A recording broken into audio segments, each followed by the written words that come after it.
नमस्कार बच्चों। कल हमने हिंदी साहित्य के इतिहास का संक्षिप्त परिचय, काल विभाजन का संक्षिप्त परिचय हमने जाना। तो आज हम भक्ति काल को थोड़ा विस्तार से जानेंगे। ठीक है, तो भक्ति काल जैसे कल हमने जाना कि कल भक्ति काल में निर्गुण भक्ति शाखा और सगुण भक्ति शाखा दो प्रमुख शाखाएं निकली और फिर दोनों के और दो दो उप शाखाएं भी निकले। तो मतलब निर्गुण भक्ति शाखा, देखिए निर्गुण भक्ति शाखा के ज्ञान मार्गी शाखा यानी ज्ञानाश्रयी शाखा और प्रेमाश्रयी शाखा। निर्गुण भक्ति शाखा मतलब भगवान के आकार को ना मानने वाले। ठीक है, तो इसमें ये दोनों ज्ञानाश्रयी शाखा और प्रेमाश्रयी शाखा, इन दोनों कवियों ने कोई आकार नहीं माना। भगवान सर्वशक्तिमान हैं ये तो इनका मानना था, लेकिन किसी आकार को नहीं मानते थे, मूर्ति पूजा नहीं करते थे। राइट, तो यहाँ पर देखिए ज्ञानाश्रयी शाखा के प्रमुख प्रवृत्तियाँ क्या थी। ज्ञानाश्रयी शाखा के कवियों की प्रवृत्तियाँ क्या थी पहले हम जानेंगे। ठीक है, तो यहाँ निर्गुणवादी तो थे ही ये लोग, और नाम की उपासना करते थे। जैसे आप लोगों ने कबीर दास का परिचय पढ़ते वक्त पढ़ा होगा ना कि ये राम नाम की उपासना करते थे, नाम का जाप किया करते थे। तो ये इनके राम मतलब अयोध्या के श्री राम नहीं थे, केवल इन्होंने नाम लिया था उसकी उपासना मतलब पूजा करने के लिए। राइट, तो उसके बाद ये रूढ़िवाद और आडंबरों को नहीं मानते थे। रूढ़िवाद यानी कंजर्वेटिव, जो भी सांप्रदाय के तत्व होते हैं तो उनको नहीं मानते थे ये। और फिर गुरु को करीब करीब ईश्वर के बराबर मानते थे ये लोग। जैसे कबीर जी के बारे में आप लोगों ने सुना होगा ना, गुरु गोविंद दो खड़े काके लागे पाए, बलिहारी गुरु आपनो गोविंद दियो बताए। है ना, तो मतलब गुरु को ही पहला स्थान ये इन्होंने दिया था। है ना, तो और उसके बाद जाति पाति के बंधनों को इन्होंने कभी माना नहीं था, इसके विरोधी थे वो लोग। फिर देखिए सांप्रदायिक धर्म जो भी था उस वक्त, उस धर्म को नहीं मानते थे, केवल ये भगवान को मानते थे, साधारण धर्म को मानते थे। और वैयक्तिक साधना पर बल देते थे, मतलब योग साधना पर ये लोग बल देते थे। इनकी भाषा, क्योंकि ये लोग सामान्य साधारण लोग थे और इधर उधर घूमा करते थे, लोगों से सबसे मिला करते थे, अपने उपदेश दिया करते थे, तो इनकी भाषा जो थी मिली जुली भाषा थी, साधारण भाषा थी। तो सब भाषाओं का मिश्रण भी था, इसीलिए ये खिचड़ी भी कहलाई और साधु कड़ी कहलाई। राइट, तो और ये लोग क्योंकि केवल लोगों को उपदेश दिया करते थे, लोगों में के बीच जाकर, तो इन्होंने काव्यशास्त्र के नियमों को नहीं माना था। मतलब रस, छंद, अलंकार, इन चीज़ों पर उन्होंने बल नहीं दिया था। जो उनको उस वक्त लगा जो बोलना है तो वो बोला करते थे, वो बोलते हुए चले जाते थे। काव्यशास्त्र बद्ध मतलब छंदबद्ध करना है, ये करना है, ये उन्होंने कभी नहीं माना था। राइट, तो इस तरह ज्ञानाश्रयी शाखा के कवि इस तरह हुआ करते थे। और इनमें प्रमुख कवि थे कबीर। अब कबीर जी के बारे में तो पहले ही आप लोगों ने पढ़ा होगा, अपने पिछले कक्षाओं में आप लोगों ने पढ़ा होगा, है ना। कबीर जी कौन थे? माना जाता है ना कि ये मतलब एक ब्राह्मणी के गर्भ से जन्मे थे और नीरू नीमा नामक मुसलमान दंपति ने उनका पालन पोषण किया था। तो इसलिए जन्म से हिंदू और पालन पोषण से मुसलमान ये हुए थे। तो इनके ये इन्होंने अपने आप को काशी का जुलाहा कहा अपने उपदेशों के ज़रिए। फिर उन्होंने कहा कि ये अनपढ़ थे, मसी कागद छुओ नहीं। तो इस तरह उन्होंने अनपढ़ होने का भी बात हमारे सामने रखते हैं। और इनके गुरु थे रामानंद। रामानंद जी इनके गुरु थे। तो जैसे कि निर्गुण भक्ति शाखा के प्रवृत्तियों में, कवि के प्रवृत्तियों में हमने जाना कि जो भी बाह्य आडंबरों का विरोध करते थे, खंडन करते थे, निर्गुणवादी थे, राम नाम का जाप किया करते थे।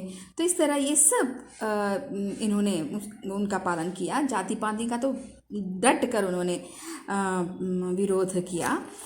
और इनके बारे में जब हम लोग कबीरदास के दोहे पढ़ेंगे और विस्तार से हम जानेंगे। और इनके अलावा, कबीर जी के अलावा ज्ञानाश्री शाखा में सुंदरदास जी हुए, फिर मलुकदास जी, इस प्रकार के कवि हुए हैं। और फिर उसके बाद हम लोग जानेंगे सगुण प्रेमाश्री शाखा।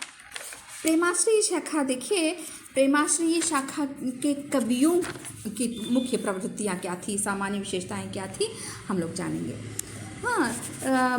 इन कवियों ने प्रेम गाथाएं लिखी थी।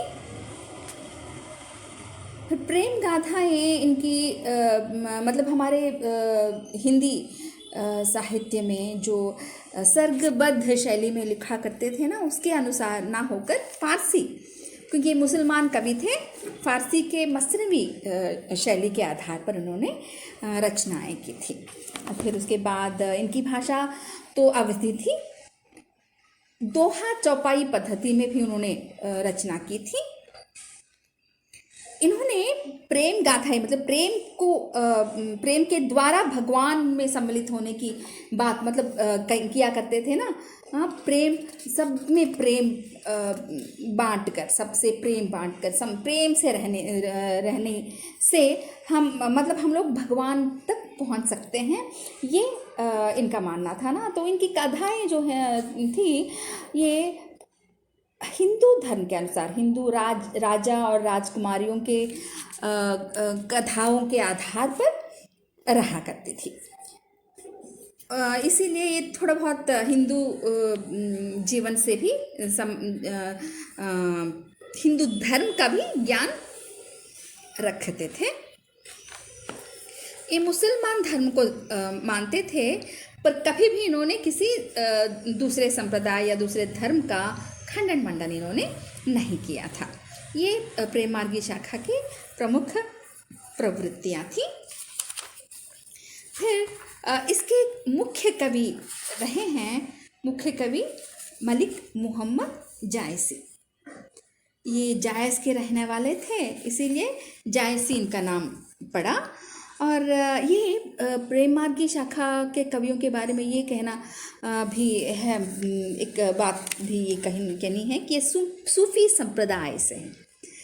सूफ़ी यानी सूफ़ से, मतलब सूफ़ी का अर्थ ज्ञानी होता है। सूफ़ का अर्थ ऊन भी होता है। तो ऊन के सफ़ेद कपड़े ये पहना करते थे, इसीलिए उनको सूफ़ी, ये लोग सूफ़ी कहलाए, इस प्रकार कुछ लोगों का कहना है। लेकिन सूफ़ी का अर्थ मतलब सोफोस से ये शब्द निकला है, तो उसका अर्थ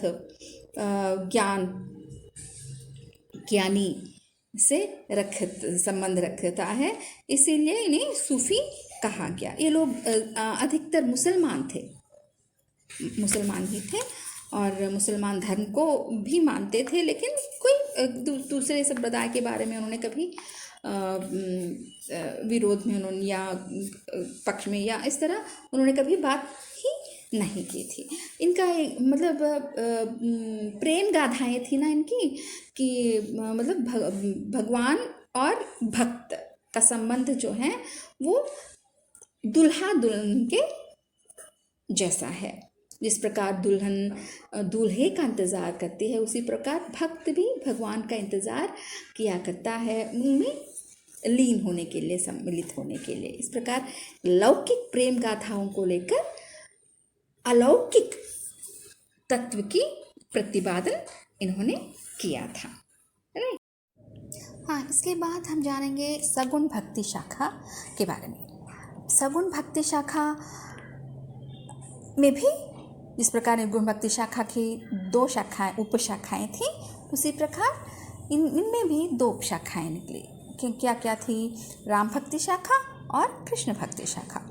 अब राम भक्ति शाखा मतलब नाम से ही पता चल रहा है ना, श्री राम को भगवान के रूप में मानने वाले और इनकी आराधना करने वाले और इनका गुणगान करने वाले।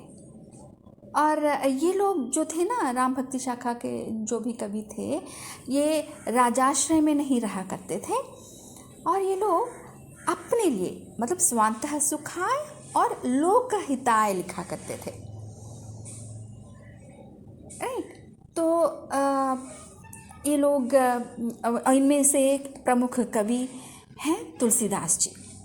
तुलसीदास जी ने रामचरितमानस मतलब रामायण, रामचरितमानस के मानस उन्होंने, उनकी प्रमुख ग्रंथ थी। और कवितावली, दोहावली, विनय पत्रिका, हनुमान चालीसा, ये सब इनके द्वारा लिखे गए थे।